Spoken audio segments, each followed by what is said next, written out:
The Moosehead, we've drilled somewhere between 25 maybe and 26,000 meters. Right now we've got about 20,000 left to get the 50,000 mark. We hope to get that done. With the third drill arriving now, we should be able to smack off a quicker pace in terms of getting holes drilled.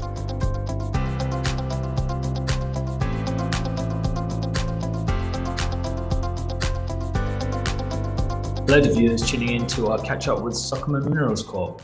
I'm delighted to be speaking with CEO, Director, President Tim Froude. Tim, really good to connect with you again. Great to be back again, Adam. My time flies, and things haven't changed much with respect to the pace of exploration here in Newfoundland. And obviously, we're one of the flagship, companies here. We were here pretty much from the start of this rush, and we like to think we're in the race with some of the other powerful horses that are here as well. All credit to them for their work and their successes to date. But it's been nonstop, Adam. Where to begin, really? I mean, since our last chat, we have added, I think, which a lot of shareholders were relieved to see, our third drill. We've also received, these are just some headline bullets for you right now. We've also received a permit for the barge-based program. And once we complete a short program testing one of our newer targets, if you will, that drill, will be placed on the barge and basically start to infill a very large hole in our mineralized zone known as the Eastern Trend, which is our largest mineralized zone known to date. So so we're quite busy, as well as lots going on our other projects as well, and I can't wait to tell you about those. Yeah, certainly. I'm looking forward to covering everything that's going on, and a lot to talk about on the other projects as well. But before we get to that, let's go into a little bit more detail, as you say, on Moosehead, the flagship project. Last time you spoke, you drilled a lot of drills. You're looking at this third drill on the Eastern Trend. What has that drill come through? What are some of the attributes and the sort of challenges with the barge-based setup, and how's that fitting into the drill program now?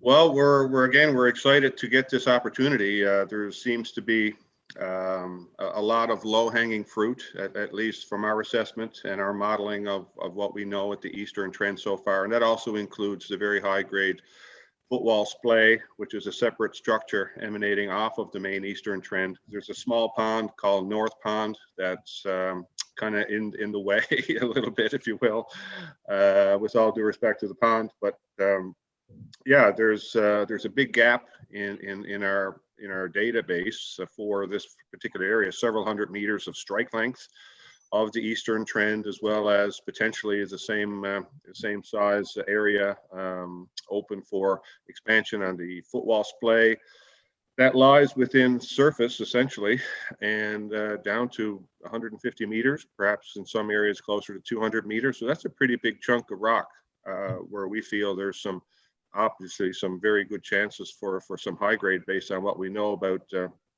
our experiences there in the past. So we're very anxious to get that going, and that program will basically be a series of short holes from the barge. We're not quite sure yet how this will work in terms of, are we going to drill a horizontal series of holes first, or are we going to just drill a fence of holes, basically a series of different angled holes from the same sort of setup. That'll work itself out in time. But we're looking at perhaps 5, maybe up to 10,000 meters of drilling based on obviously success and our ability really to maximize the length of this thing. It could be 200, 300, 400 meters in length potentially, this area that, and then we'll just chase it again on land. So that's going to be obviously one of the key factors moving our market forward this year, as well as we have a fairly new zone in terms of how we're approaching it, called the 75 zone. It was a hole that was drilled 2 years ago, hole 75, which is why we called it that. And we kind of lost it with the step out program we had. So with our current thinking that these things really need to be drilled a little more tightly, we've had some really good success lately in finding, if you will, the zone, the high grade in particular there again. So we're working on that. Again, the South Pond zone is delivering some holes as well that we've made some pretty significant intersections in, and we're stepping back from that right now just to get all the assays back, because like everybody here in Newfoundland, the assay bottleneck is, it's there, it's real, we're all dealing with it. So it is what it is.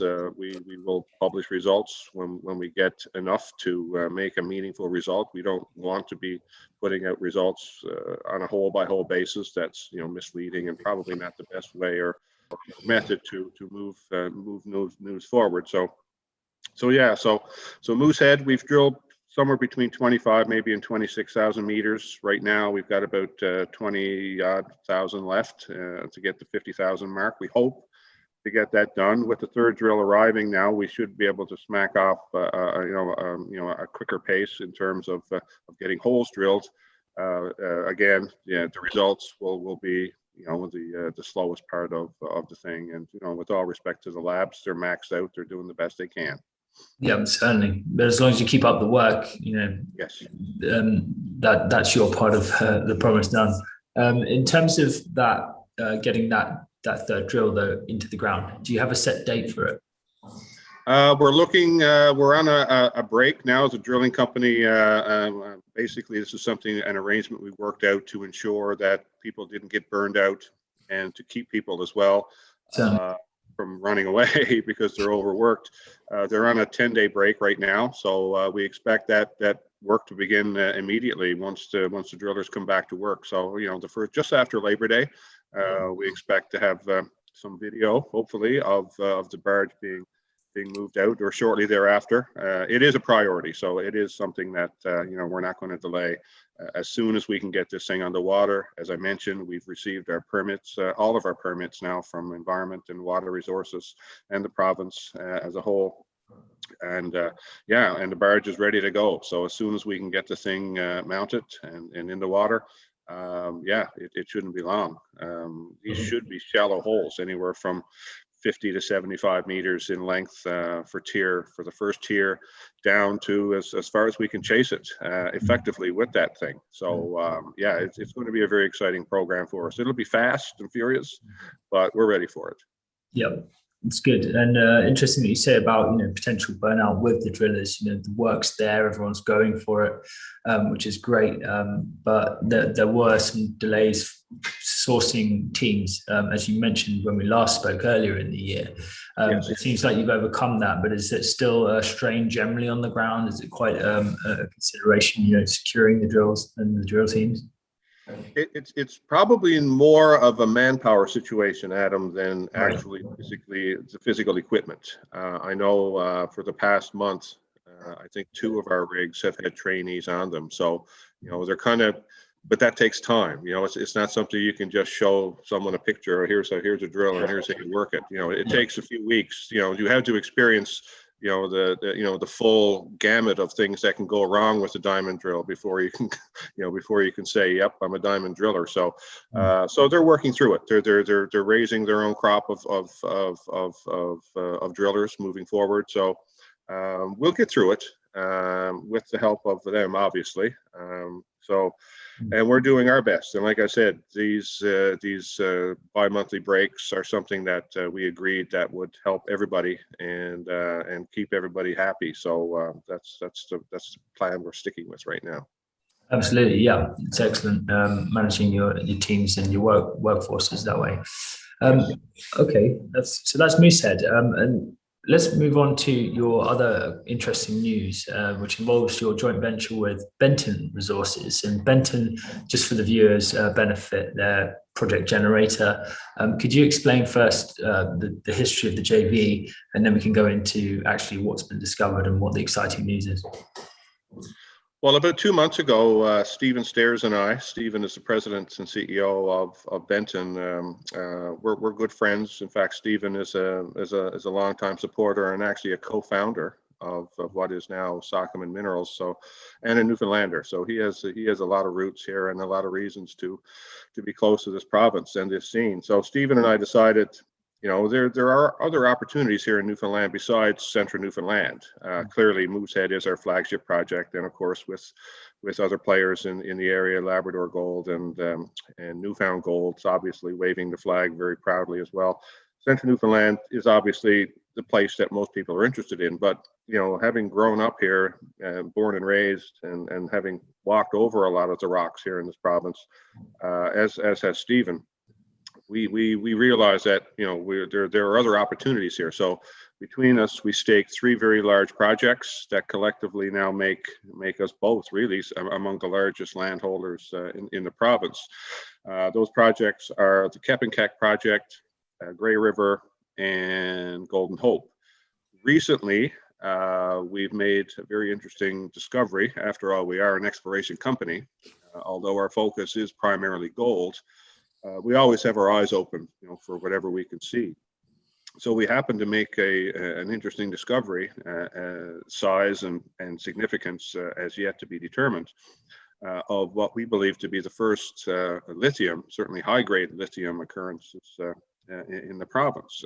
We reported upwards of, I think, 1.9%. It was just a couple of grab samples. Obviously the focus is gold, but always being diligent, of other opportunities. We did collect a couple of samples from what appeared to be a lithium-bearing pegmatite dike. At least we suspected it. So yeah, we announced that discovery. What we end up doing with it, well, really, it depends on I guess the next batch of results, which are now in the lab. We have made a subsequent visit and submitted 30 or 40, maybe even 50 samples of the pegmatites that we were able to see in the field. We've established a very significant zone in terms of potential size. It's upwards of 150 meters across strike, possibly more than one dike, most likely more than one dike, and up to 300 meters in strike length. So at least that's what we have found so far. So again, what we end up doing with it, do we keep it ourselves and drill it ourselves? It would obviously have to be a separate entity in terms of budgeting and manpower, or do we potentially down the road spin it out if it becomes something of significance? All cards are on the table. Right now our focus is gold, clearly, and Moosehead, and moving on actually from Golden Hope, Grey River, where we also visited in the last couple of weeks, checking out logistics to kick off a drill program there, which we hope to be commencing in October. Yeah, things are moving quite fast at Grey River. We've been down, we've verified visually, at least, gold in the ground, in bedrock at Grey River. And really, it's a project that trenching and things like that probably won't do what we need to have done there in terms of moving the project forward in a way that's meaningful. So we've decided to fast track it and drill test some very compelling targets that have never been tested in the past, by the way. So we're very excited about that, getting some logistics hammered out now, and hopefully tendering that work in the next little while. So lots going on with the JV for sure. Yeah, absolutely. That's it's very busy on every front for you. Just moving back to the lithium discovery, and obviously the timing of this is quite significant in where the lithium market is now globally. There's a increased demand as we look at electrifying and decarbonizing our futures. You mentioned this, all cards on the table for the strategy that going forward, long term, whether it's a spin out or what have you. But are there lithium capabilities within the team? Have people within your team in the JV got experience of working on lithium projects before? And then also, when would you be expected to make that sort of call as to what you do? I guess a lot hinges on the solid results that are going to come back from the lab on this. Yeah, well, certainly personally, I have had some experience with lithium-based projects in the past. Several years ago, the company that eventually became Sokoman, a predecessor company called Golden Dory, we had options on a couple of lithium projects in Northern Ontario. And timing just wasn't right. We weren't able to do much with them, so we basically had to pass them back to the vendors. And yeah, that was that. But Stephen Stairs in Benton, and especially a director of Benton, Michael Stairs, who's actually Stephen's brother, actually has quite a bit of experience, including Stephen, in the rare space. So, in fact, Mick, we call him Michael, is president of White Metal Resources, which basically is a spin out of companies that were focused on rare earth metals and specialty metals in the past, including lithium. So yeah, internally we do have a very significant base, including one of our directors, Peter Dimmel, who's also been involved with pegmatites in Northern Ontario in the past. So yeah, so we're comfortable in that, you know, we're not going to get walked over with this in terms of what ends up happening. We're not going to give it away. So we're quite comfortable with that. Yes. Certainly. And yes, coming back to Grey River, that's certainly an exciting development in itself, and really increases the land package for where you're aiming to find gold. Yeah, how does it work? You know, having such a significant scale, scale to sort of cover for your exploration work. Well, fortunately, Benton, again, a very high quality partner. They're actually managing these projects on behalf. They take a small management fee. They're 50-50 projects, so we were responsible for 50% of the cost. But Stephen and his company will be the ones that will be basically putting forth the program, you know, sourcing, you know, resources in terms of drills and personnel and stuff. So, you know, the pressure's off us basically, although we will be contributing when and where we can. You know, everything obviously is a joint venture. So whatever we can do to help move these things along, we will certainly do that within our means. But certainly, you know, we do have the budget for it. I think our commitments for Moosehead will take probably 5 to 6 million for the rest of, well, including the past couple of months, say the second half of the year. And 1 to 2 million in total on the JV projects. We had at mid-year about 13 million. So we'll still be fairly strong financially. So we're able to do that. And like I said, if we can and the conditions allow, certainly manpower support as well. But thankfully, you know, we're in good hands with Stephen and Benton in terms of moving these the joint venture projects ahead without too big a draw on our core team at Moosehead. Yep, excellent. There's a lot going on, and it sounds like you've got some great optionality in there for investors, both shareholders and those interested in your stock. So it's great to get an update there. And there's just one more project that you have in the portfolio as well, Fleur de Lys. We touched on it last time we spoke. Could you just give us an update on what's going on with the exploration there? Yeah, Fleur de Lys, which is our other 100% owned project. Moosehead and Fleur de Lys are 200% owned projects. We're about 80% through our phase 1 till sampling program, and results are starting to trickle in. So we hope to be making some interesting, at least we consider it to be interesting news on progress to date at Fleur de Lys within the coming weeks. So yeah, not to forget Fleur de Lys. Yeah, absolutely. We did touch on that last time as one of your other projects, and what might be coming up with that as well. So we'll certainly be keeping an eye on that as we move forward. Great. Very good. Thanks very much, Tim. Thank you for your time again, Adam.